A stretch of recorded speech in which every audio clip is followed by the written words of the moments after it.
Hello, Sydney.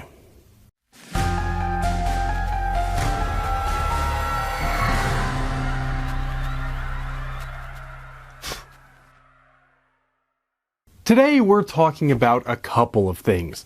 The new Scream movie, which is just called Scream, but I still want to call Scream 5, came out on Friday. So of course I've been to the theater to see it, and of course I have some thoughts. So one of the things we're on about is a quick spoiler-free review of the new Scream movie. The other thing I've been thinking about is knives, because while I was watching Scream, I saw Ghostface using a very familiar knife, and I think it's worth sharing a little bit of love for one of my very favorite knives. Yes, in addition to being a horror guy, I'm also a knife guy. Stick around this channel long enough, and you never know what kind of interdisciplinary stuff you're going to learn about. That's a hint. You should click the subscribe button. So let's begin with the new Scream movie. As of this recording, Scream 5 has already topped $30 million and dethroned the new Spider-Man flick for the #1 spot at this weekend's box office. Honestly, that doesn't seem too shabby for a January release of a horror movie.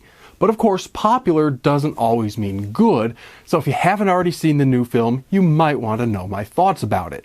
I'll admit I was a little worried going into this one. Scream is a beloved franchise for very good reasons. But this is the first Scream movie not to be directed by the late great Wes Craven, because the TV series doesn't count. So, I just wasn't sure what to expect. But I'm pleased to report that it's quite a good movie. Of course, it would be impossible to recapture the magic of the original film, but this one makes a solid entry into the franchise, and it does an excellent job of keeping with the self-aware theme of the series. The original film deconstructed the formula for horror movies, slasher movies in particular. The second one tackled issues common to sequels. The third tries to address the proper execution of a trilogy. The fourth film took on the rather sensitive topic of rebooting a franchise, and now this fifth installment handles what one of the characters in the movies calls a requel. That is, part reboot, part sequel. The idea is that the film introduces a brand new cast of characters in the lead, while also prominently featuring the legacy characters to sort of pass the torch to the next generation. As expected, a new Ghostface is on the rampage, and the usual suspects return to guide the new cast of characters through the rules of the slasher. The obligatory conversations between the characters concerning horror movies do a great job of remaining true both to the genre's roots as well as the franchise, while also updating the discussions to reflect an evolving horror genre. There are even some throwbacks and Easter eggs for fans who've been following the franchise all along, so it's definitely worth a watch. One moment in particular is a clear tribute to Wes Craven, and I think that was a great decision on the filmmaker's part. That was sort of a highlight of the film for me. And yes, the movie takes plenty of twists and turns. Some of them I saw coming, and some of them caught me a little bit off guard. But everything felt well justified, both within the confines of the film itself and in the context of the larger Scream mythology. Saying any more than that would drive us straight into spoiler territory, because Lord knows I have some thoughts about some of the things that happen in this movie, but I don't want to say too much, especially since not everyone is as devoted as I am to go and see it on opening day. Suffice it to say, the new Scream movie gets my seal of approval. I think it fits quite well with the rest of the series, and I'm glad to see that Ghostface is still an effective villain after all these years. And that brings us to the other thing I want to talk about today. Ghostface's knife. In addition to the iconic mask and the robe, the Ghostface ensemble would seem woefully incomplete without an equally iconic accessory, the knife. In fact, every Ghostface has used the exact same knife. This knife. This is the Buck 120 General. Most people know Buck knives for their folding knives, but Buck has been one of the best knife makers in America since 1902, and their fixed knives like this one are, as far as I'm concerned, even finer than their folding ones. Coming in at 12 inches long, including the handle, and with a nearly 8-inch blade, it's obvious why this might be the weapon of choice for somebody like Ghostface. This knife came out in the 1960s as a hunting knife, but it quickly attained a lot of respect from knife aficionados both in and out of the hunting world. With its large size, it attracted the attention of people who particularly like having a large knife for whatever reason.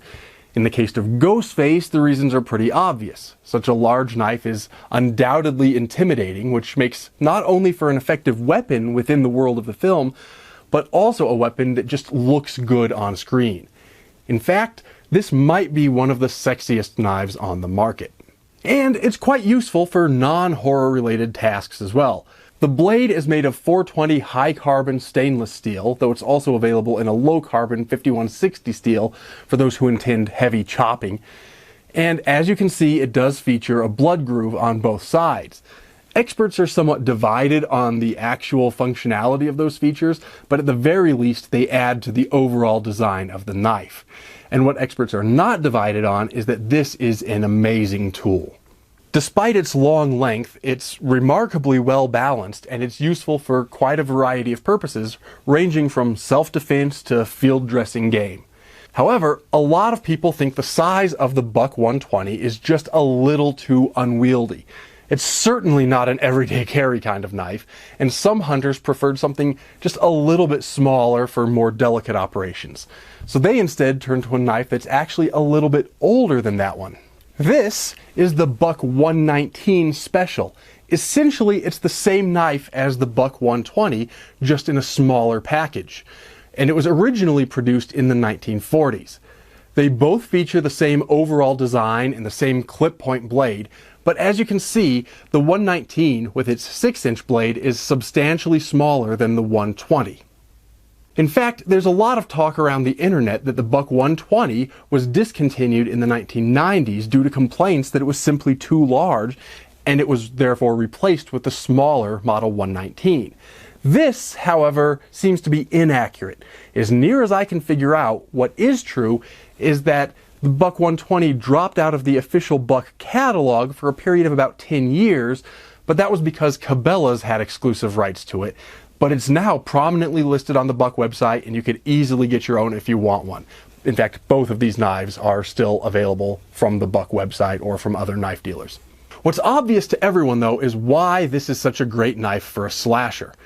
However, you won't hear it referred to by name in any of the Scream movies. If you count the TV show, it's only mentioned by name once in the entire franchise, and if you don't count the TV show, not at all. But while it may not be mentioned by name on screen, this is the very same knife used by every Ghostface. Of course, the ones you see on screen are actually prop knives rather than this actual Buck 120, but they're modeled to look exactly the same while also performing whatever special effects were required for a given scene. But this knife just keeps getting cooler and cooler the more you know about it. In addition to being the primary weapon of each and every Ghostface, it's also prominently featured in plenty of other horror movies. Most notably, it's featured on the posters of Friday the 13th Parts 4, 7, and 8, which alone would make it one of the most iconic knives in all of horror. But that's not all. The 1980s Jeff Bridges and Glenn Close film, The Jagged Edge, also features what looks to me a lot like the Buck 119, which has also appeared in From Dusk Till Dawn the series and Dexter. You'll also see a Buck 119 in Saw 6 during the Pound of Flesh trap. The Buck 120 itself is also featured in Sorority House Massacre. These knives can also be seen in countless other horror movies and TV shows, including Supernatural, Phantasm, and many, many more.